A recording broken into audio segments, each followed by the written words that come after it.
Welcome to Sociology Vibes, where we simplify challenging ideas into easy to understand insights. Today, our focus is on the explanation of the different types of societies, past and present, as categorized by American sociologist Gerhard Lenski. Sociologists also tend to think about societies in terms of their relationship with industrialization, pre-industrial, industrial, and post-industrial. Pre-industrial societies are viewed as traditional, with the transition to modern societies beginning with industrialization. Gerhard Lenski categorized societies by their technological development. Technology has an enormous influence on social life and opportunities or life chances. Technological developments contribute to social change at all levels of society, including its organization, from its economic and political institutions and culture to everyday life. The hunter-gatherer societies are the oldest and share a few characteristics. They are considered the only egalitarian societies because they came closest to people having equal relationships. Egalitarian means equal, and this equality was possible due to their nomadic existence. People lived in tribes or bands of about 30 to 100 members, and they moved with the land for sustenance or food, foraging for plants, wild grains, nuts, berries, or whatever food they could find, including fishing and hunting for animals native to their area. No tribe had more than another because they had no permanent settlements to store any accumulated resources due to their nomadic existence. Pastoral societies, think of pastures, developed herding methods, while horticultural societies, think of gardening, developed basic tools to grow food on a small scale. These societies began to plant crops and raise animals like sheep, goats, and cattle, which were domesticated from their wild ancestors, contributing now to more reliable food sources. This decreased the need for a nomadic lifestyle, making permanent settlements possible and allowing for surplus. Surplus is defined as having more of something than what is needed. The beginnings of social inequality became evident in pastoral and horticultural societies when some communities accumulated more resources than others and used the surplus to trade goods that benefited them in terms of survival and power. And with more reliable food sources, populations also started to grow. And over time, these types of societies began to create the very first, very small villages. The development of new technologies continued. And this continued the transition from pastoral and horticultural societies to agricultural societies.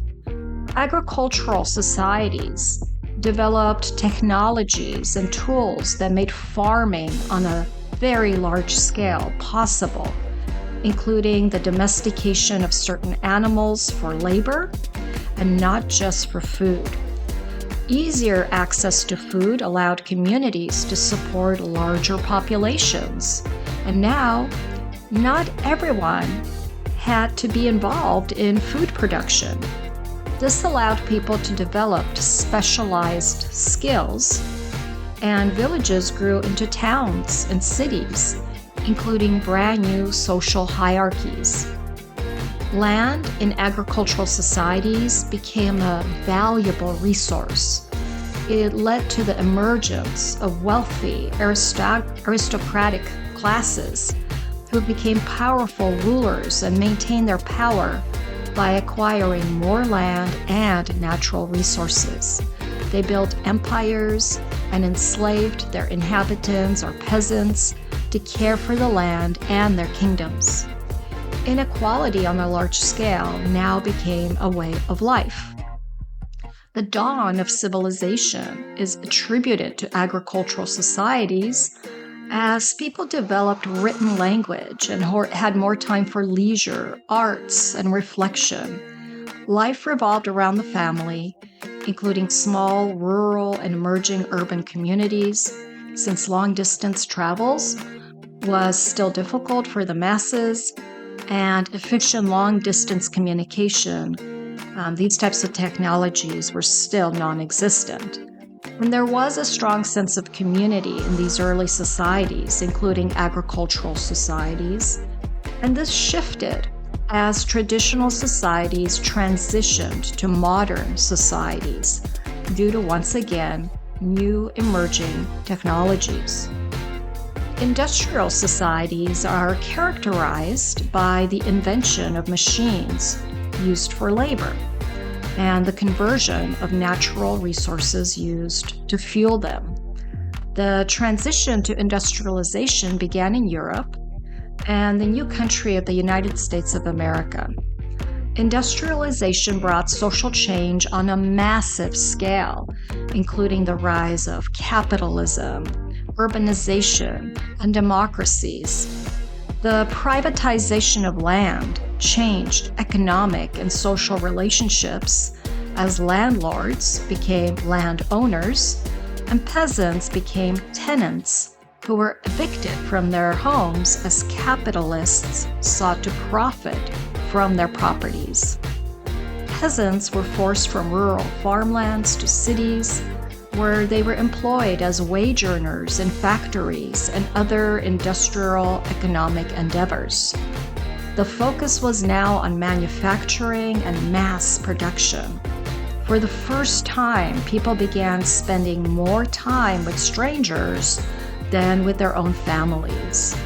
And the work life for poor families consisted of very long hours, unsafe work environments, and unsanitary and overcrowded living conditions. The American Revolution and other revolutions around the globe overthrew monarchies, and new democratic governments were concerned with liberties and freedoms. Over time, public health policies, sanitation, and access to more diverse and healthy diets increased life expectancies.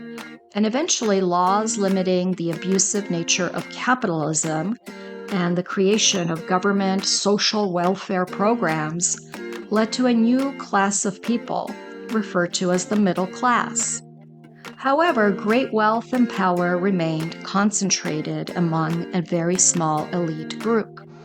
Transportation and communication technologies allowed masses of people to begin moving and communicating over great distances.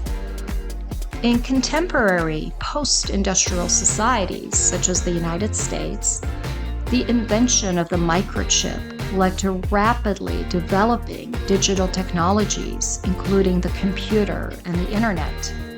Economic trade agreements between countries gave rise to globalization, and consequently new service types and information types of industries and occupations emerged, while manufacturing occupations declined in post-industrial societies.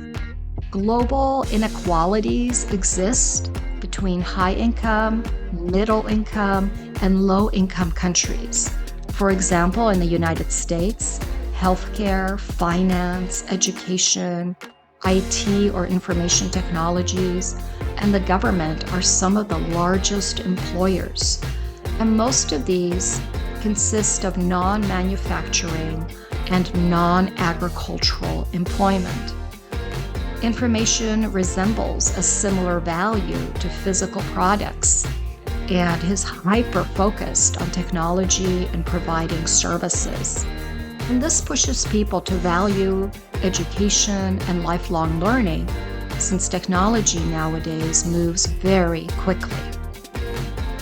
Sociologists study the current transition in high-income countries from a post-industrial society to a new type of society, sometimes referred to as a bioeconomic or biotechnological society. And this type of society involves manipulating life, including plants, animals, and humans, with technologies. Similar to the Industrial Revolution, this transition to a biotechnological society is predicted to bring immense societal changes. Artificial intelligence, nanotechnologies, and cellular level microchips and products can change all aspects of social life and relationships, including the creation of new types of occupations. While robotics and automation have already transformed manufacturing sectors, the next phase of artificial intelligence is expected to transform the natural environment and social life, including sustainable, renewable energy and practices, including transportation and food production. So why should we care? Imagine a peasant working the fields for a monarch in the 14th century, pointing to the sky and exclaiming, "One day, people will fly in the sky." Chances are high that he might have been burned at the stake for witchcraft.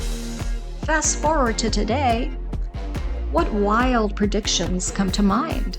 And did you know that being a futurist is a legitimate occupation? History demonstrates that societies change in ways that once seemed impossible, and technology is a crucial component of change. How can you prepare for the changes coming in your lifetime? Studying sociology gives us an understanding of contemporary society, social trends and interactions, and helps us get a sense of what's next.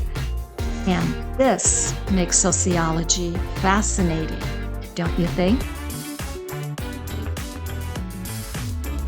Thank you for watching. Be sure to comment below with your thoughts, questions, or any topics you'd like us to explore next.